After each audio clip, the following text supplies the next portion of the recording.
അവരിട്ടത് പത്രമാണോ അതോ ബോംബാണോ? കത്തിപ്പൊടി കത്തിപ്പൊടിടാ കണ്ണാള കണ്ടപ്പടി കത്തിപ്പൊടിടാ. ഒക്കെ ചെയ്യാം. കെട്ടിപ്പിടിക്ക്, കാലെ പിടിക്ക്, ഉമ്മൊക്കെ എന്ത് വേണേ ചെയ്യാം. ആരാണെങ്കിലും മുന്നിലേക്ക് പോകും. കത്തിൽ വരിക്കൂടെ പൊടിടാ വരിയെ കത്തി വിട്ട് കത്തിപ്പൊടിടാ. ഇവിടെ നിന്നായിരുന്ന ശബ്ദം. ഹലോ ഹലോ മത്തായി ചേട്ടാ, happy welding anniversary. Sorry, thank you. Mathai ചേട്ടൻ എന്നെ മനസ്സിലായോ? പിന്നെ ശബ്ദം കേട്ടപ്പോ തന്നെ മനസ്സിലായി നിന്നെ എനിക്ക് ഒരു പരിചയമില്ലാന്ന്. നീ ഏതാടാ? മറിയാമ്മ ചേട്ടത്തി ഡയലോഗത്തുള്ള ശിവദാസന്റെ മകൻ വേണു. ആടാ വേണുവേ, ഓ. നീ ഇപ്പൊ എന്ത് ചെയ്യണ? 2002 ബിസിനസ് തുടങ്ങി. വച്ചടി കയറ്റുവാ. ബിസിനസ്സാ? അല്ല കട. അപ്പൊ നമ്മുടെ ജോണിക്കുട്ടി ഇന്ന് വരുമെന്ന് പറഞ്ഞേ, ഒരു UK വിസയുടെ കാര്യം അറിയാൻ വേണ്ടിയാ. എപ്പ വരും? എന്റെ മറിയുടെയും വെൽഡിംഗ് ആനിവേഴ്സറി ആഘോഷിക്കാൻ ഇന്ന് തന്നെ മക്കളൊക്കെ വരും. മോനും വാ.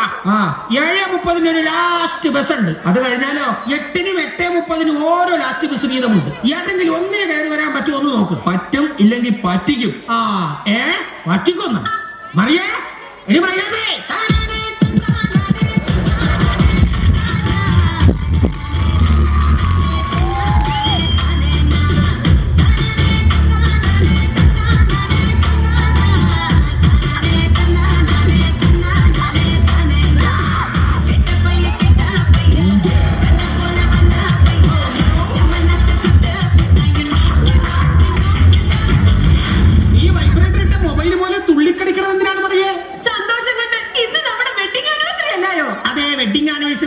അല്ലാതെ നീ പഠിക്കണ സ്കൂളിൽ ആനിവേഴ്സറി അല്ല ഡാൻസ് കളിക്കാൻ. ഇങ്ങനെ തുള്ളി കളിച്ച് നടക്കുന്നതുകൊണ്ടാ എന്നെ കണ്ടാ ഇപ്പോഴും ചെറുപ്പം തോന്നുന്നത്. നിങ്ങൾക്കൊന്ന് ഡൈ ചെയ്തൂടെ മനുഷ്യ? ഇന്ന് ഞാൻ ഡൈ ചെയ്താൽ നാളെ നീ വിധവയാ, വിധവ. ഓ, മുടി കറുപ്പിക്കുന്ന കാര്യമാ ഞാൻ പറഞ്ഞത്. എടി, ഞാൻ താടിയും മുടിയും കറുപ്പിച്ച് ഇവിടെ നിക്കണേ കണ്ട് നിന്റെ മക്കള് വന്നാൽ അവര് സംശയിക്കും. അമ്മച്ചിയുടെ കൂടെ നിക്കണ ഈ ഷാരൂഖ് ഖാൻ ഏതാണ്? ഈ ആട്ടണ്ട, കല്യാണത്തിന് മുമ്പ് ആപ്പിള് പോലെ ഇരുന്ന ഞാനാ, ഇപ്പഴാ നിപ്പിള് പോലെ ആയത്.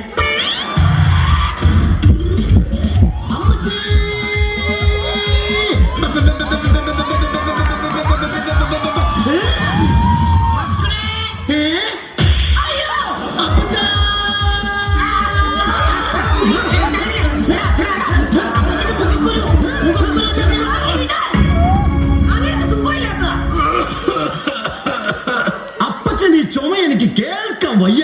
ഇത്ര ഒച്ചത്തിൽ ചുമച്ചിട്ട് നിനക്ക് കേൾക്കാൻ വയ്യെന്നാ? ഇതിലും നന്നായിട്ട് ചുമച്ചോണ്ടിരുന്ന തണുപ്പ് കാലം ഒന്ന് തുടങ്ങിക്കോട്ടെ, അപ്പ തുടങ്ങും ഒരു ചുമ. ഒരൊറ്റ ചുമയ്ക്ക് അകത്തിരിക്കുന്ന ചെമ്പുകാലം വരെ കിളിങ്ങും. നിക്കറിടാതെ നടന്നിരുന്ന ഇത്ര കാര്യമല്ല മനുഷ്യ പറഞ്ഞത്. ഞാൻ സണ്ണിക്കുട്ടിയുടെ കാര്യമാണ് പറഞ്ഞത്. ഇപ്പൊ നോക്കിയ കോട്ടും ടൈയും പത്രാസുകാരനായി. എടാ സണ്ണിക്കുട്ടി, ഈ ടൈക്ക് എന്നാ വില വരും? ഇവിടുത്തെ ഏകദേശം 6000 രൂപ വരും മമ്മി. 6000 രൂപ ഉണ്ടെങ്കിൽ നിനക്കൊരു കളർ TV മേടിച്ചൂടെ? വാങ്ങാം, പക്ഷെ TV വാങ്ങാൻ കഴുത്തെ കെട്ടി തൂക്കിടാൻ പറ്റില്ലല്ലോ. നല്ല മണം. ഇത് എന്തിന്റെ മണമാടാ? അതൊരു സെന്റിന്റെ മണമാ. ഒരു സെന്റിന് ഇത്രയും മണമാണെങ്കിൽ 2 ഏക്കറിന് എന്നാ മണമായിരിക്കും? ഭയങ്കര മണമായിരിക്കും അറിയേ. എന്താ പേര്? മത്തായി.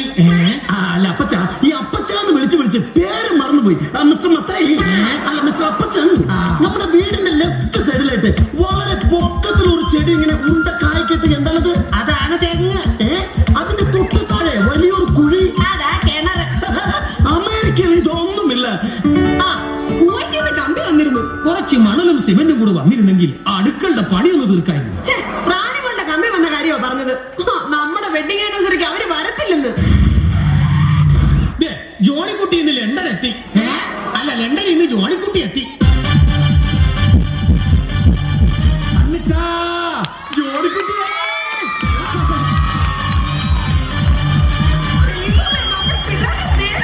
കൊല്ലങ്ങൾ കൂടി കാണുന്നതല്ലേടി, കെട്ടിപ്പിടിച്ച് സന്തോഷിക്കട്ടെ.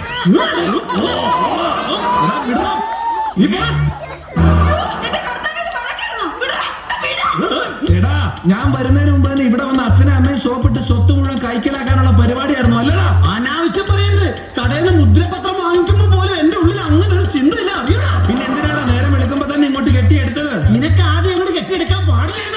ഒന്നുമില്ലെങ്കിൽ ഈ വീട്ടിൽ ഞാനല്ലടാ മൂത്തത്. നീ മൂത്തതല്ല, നീ പൂത്തതാ. എന്നെക്കാളും മൂത്തതല്ലടാ നിന്റെ ഭാര്യ. അച്ഛപ്പാ.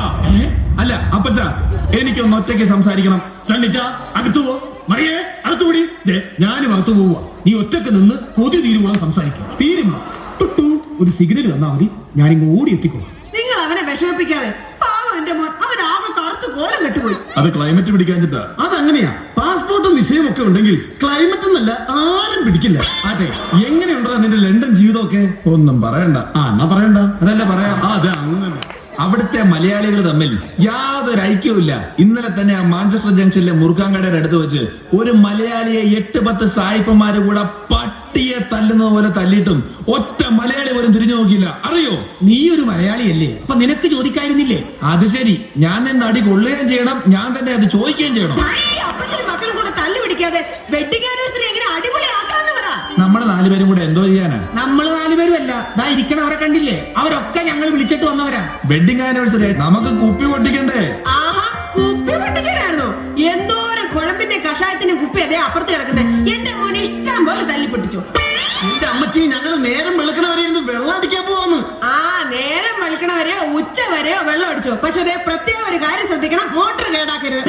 ആ വെള്ളമടിയല്ല ഈ വെള്ളമടി. വൈകിട്ട് എന്താ പരിപാടി? ആ പരിപാടി കണ്ടോ, അപ്പച്ചന് കാര്യം പിടികിട്ടി. അതുകൊണ്ടാണ് അപ്പച്ചന് വേണ്ടിയിട്ട് ഞാൻ 2 ജോണി വാഗറിന്റെ ഫുള്ള് ലണ്ടനിൽ നിന്ന് കൊണ്ടുവന്നത്. അപ്പച്ചൻ അതൊന്നും ഒരു പ്രശ്നമല്ല മക്കളെ, നിങ്ങൾ ഇങ്ങോട്ട് വന്നല്ല, അത് തന്നെ സന്തോഷം. എന്റെ പൊന്നു മോനെ, നീ വരുന്ന വഴിക്ക് പ്ലേറ്റിന് എന്തെങ്കിലും തകരാറ് സംഭവിച്ച് എന്റെ മോൻ അപ്പച്ചാ കൊണ്ടുവന്ന കുപ്പി എങ്ങാനും പൊട്ടിപ്പോയിരുന്നെങ്കിൽ ഞാൻ പ്രാഗ് കൊന്നേനെ.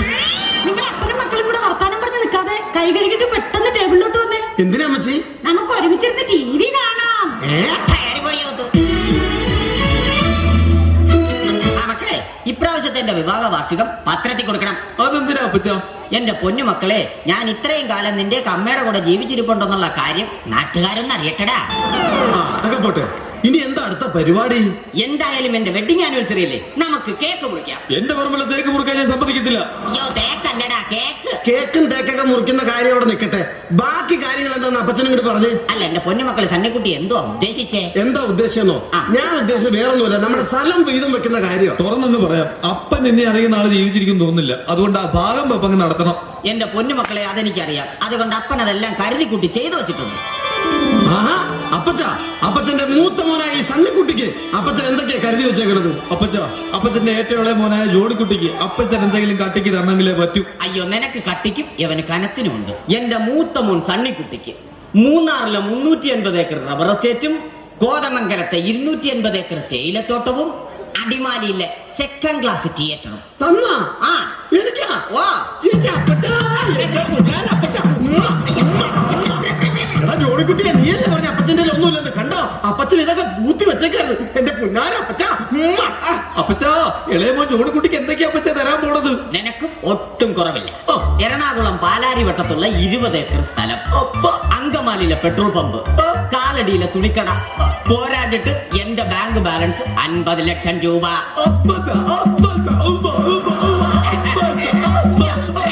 സണ്ണിക്കുട്ടിയായി. എടാ സണ്ണിക്കുട്ടിയായി, എന്നാടാ നമ്മുടെ അപ്പച്ചൊരു പാവാടാ. അപ്പച്ചൻ പാവാടയാണോ? അല്ലടാ, അപ്പച്ചൊരു പാവാണെന്ന്. ആ, അപ്പച്ചൻ പാവാ. എടാ, അപ്പച്ചൻ ഇതൊക്കെ തരാന്ന് പറഞ്ഞല്ലോ. അപ്പച്ചൻ എന്തല്ല ആലോചിക്കുന്നത്? നമുക്ക് എഴുതി തന്നെ കാര്യമാണോ? എടാ, നമുക്ക് എഴുതി തരുന്ന കാര്യമായിരിക്കും ആലോചിക്കുന്നത്. അപ്പച്ചാ, എന്താ? അപ്പച്ചോ, ആ, അപ്പച്ചൻ ഇതൊക്കെ തരാന്ന് പറഞ്ഞിട്ട് എന്താ ഈ ആലോചിക്കുന്നത്? അല്ല, ഞാൻ നിങ്ങൾക്ക് തരാമെന്ന് പറഞ്ഞല്ലോ. പറഞ്ഞു. ഞാൻ ഇതൊക്കെ എവിടെ നിന്നെടുത്തിട്ട് തരുമെന്നാടാ